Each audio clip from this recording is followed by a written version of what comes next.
अच्छा, integrated farming के ऊपर थोड़ा बात करें। देखिए, अगर जो कुदरती तरीका है काश्तकारी का अगर आप उसको देखें तो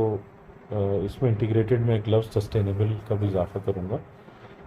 उसको थोड़ा सा बाद में एक्सप्लेन करूँगा, पहले आपका इंटीग्रेटेड इंटीग्रेटेड का मतलब ये होता है कि उसमें आपके पास सिर्फ ज़राअत नहीं होगी, बल्कि उसके अंदर आपके मवेशी भी होंगे, आपकी मुर्गियाँ भी होंगी, मछलियाँ भी होंगी, और ऑफ कोर्स के ह्यूमन बीइंग भी होंगे, क्योंकि ये सब एक दूसरे के लिए ज़रूरी है और ये सब एक दूसरे के साथ मिलकर एक पूरा इकोसिस्टम बनाते हैं।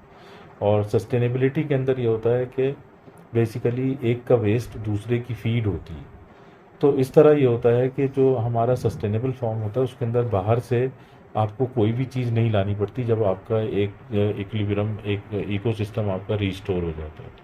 आपकी खाद भी वहीं बन रही होती है, और अलबत्ता ये ज़रूर होता है कि जो चीज़ सरप्लस होती है आप वहाँ बाहर ले जाके बेच तो सकते हैं, लेकिन बाहर से ना आपको खाद लाने की ज़रूरत पड़ेगी, ना आपको पेस्टिसाइड लाने की ज़रूरत पड़ेगी। अगर आप वो हर्ब्स यहाँ पर आपकी ज़मीन पर लग जाती हैं तो आप उन्हीं हर्ब्स से अपना पेस्टिसाइड भी बना रहे होंगे, और वही जो कीकर की फलियाँ, मछलियाँ हैं, मुर्गियाँ हैं, उनकी वेस्ट है, कोई मुर्गी मर जाती है, कोई मछली मर जाती है, वो भी फर्मेंट होकर आपकी फीड बन जाएगी, और इसी तरीके से जो उनका फुजला है वो भी फीड बन जाएगी, इंसान का फुजला जो है वो भी एक बेहतरीन फीड बन जाएगी। तो अगर देखा जाए तो वहाँ से कोई भी चीज़ ज़ाया नहीं हो रही होगी, यानी आप एनवायरनमेंट को कोई प्रॉब्लम नहीं कर रहे होंगे, बल्कि आपका कार्बन फुटप्रिंट शायद नेगेटिव के अंदर ही जा रहा होगा, यानी आप जो है CO2 एमिट करने के बजाय आप उससे ज़्यादा वहाँ पर कंज्यूम कर रहे होंगे CO2, और उसके बजाय आपका सिस्टम ऑक्सीजन जो है वो जनरेट कर रहा होगा। अब जैसे आपने गाय पाल ली तो गाय का दूध और आप गोश्त आपके इस्तेमाल में आता है, रूटीन में जो उसका लिटर जितना भी होता है, गोबर है या उसका यूरिन है, उस सारे को आप खाद भी बना सकते हैं, लेकिन मेरा कहना ये है कि उससे पहले अगर आप उसमें बायोगैस प्रोड्यूस कर लें तो वो जो मीथेन गैस एमिशन जो एक आपके लिए प्रॉब्लम बनती है, स्मेल वगैरह का आता है, तो उस मीथेन गैस से आप चाहें तो खाना पकाने के लिए चूल्हा जला लें, क्लीन फ्यूल के तौर पर इस्तेमाल कर लें, और अगर आप चाहें तो उससे जनरेटर चला के आप बिजली पैदा कर लें। आप अपने पंप वगैरह जो सोलर सिस्टम पे चलाते हैं, सोलर सिस्टम और वेरी एक्सपेंसिव, PV सेल आप जितने लगा रहे होते हैं सोलर सिस्टम, इसका ROI 5 साल से भी ज़्यादा आता है, इसके पैसे आपको वापस नहीं आते। और जबकि अगर आप बायोगैस सिस्टम पे जाते हैं तो इसका ROI जो है वो मेरे ख्याल से 2 साल के अंदर इसका ROI आ जाता है, यानी तो अच्छा। हालांकि प्राइवेट बिजनेस में 3 साल में जो जिसका रिटर्न आ जाता है इन्वेस्टमेंट का, उसको आप फिजिबल समझते हैं, तो ये तो काफ़ी लिक्रेटिव है। अच्छा, दूसरी बात, आप मज़े की बात देखें, अब जो मीथेन गैस निकलने के बाद अब जो फुजला उसमें से निकलेगा, इसको बायोस्टेट कहते हैं, वो आप उसको एज इट इज़ भी खाद के तौर पे इस्तेमाल कर सकते हैं। अगर मैं गाय के गोबर से वैसे खाद बनाना चाहूँ तो मुझे उसको 3 से 4 महीने रखना पड़ता है, और लेकिन इसमें ये होता है कि मुझे 30 डेज़ 35 डेज़ के अंदर वो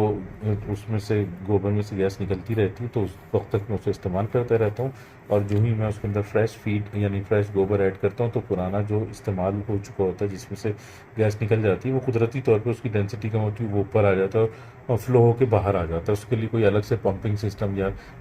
उसको एक्सक्रीट आउट करने के लिए कुछ लगाना नहीं पड़ता। अच्छा, अब उसको आप चाहें तो अभी फौरी तौर पर एज अ खाद इस्तेमाल कर लें, या आप चाहें तो उसके अंदर केचवे अर्थवॉर्म छोड़ दें तो वो उसको वर्मी कंपोस्ट में कन्वर्ट कर देगी। आप मज़ीद 72 घंटे उसका इंतज़ार कर लीजिए, तो यानी 30 दिन प्लस 3 दिन और आप लगा दें, तो अब वो वर्मी कंपोस्ट अगर आप ख़रीदने जाएंगे तो शायद 50 रुपये किलो मिलेगी आपको। तो वो उससे ज़्यादा बेहतरीन, उसको ब्लैक गोल्ड कहा जाता है वर्मी कंपोस्ट को, उससे बेहतर खाद इस वक्त कोई एग्जिस्ट वो नहीं एक करता। सेलेबल चीज़ है जो कि वो आप किचन गार्डनिंग हाँ, आजकल लोग कर रहे हैं, उनको बेच आप सकते हैं उनको भी बेच सकते हैं, और मतलब मैं तो जैसे एक इको सिस्टम होगा तो उसके अंदर अपने जो फार्म पे भी जो सरप्लस यूज़ होगी, वरना करेंगे। आप अपने फॉर्म पे उसी को यूज़ करेंगे। तो जो चीज़ आपकी, यानी आप ऑर्गेनिक तरीके से जाते हैं, आपको 30 साल और 20 साल में होनी चाहिए, अगर आप एक पूरे इंटीग्रेटेड सिस्टम पे जाएंगे तो वो चीज़ आपको शायद लेस देन 10 ईयर्स में आपको अचीव हो जाएगी। सही है। ये इसी का पार्ट है जो आपने कहा था कि एक ही जगह पे 7 पौधे एक के ऊपर एक, वो इंटीग्रेट फार्मिंग में आएगा या किस में आएगा, वर्टिकल में आएगा? एक्चुअली वो हमारा जो है ना उसमें वो पॉलीकल्चर का एक पार्ट है। अच्छा, एक अभी मिनट, फिर जैसे हम इसको फिर नेक्स्ट क्वेश्चन में करते जी हैं।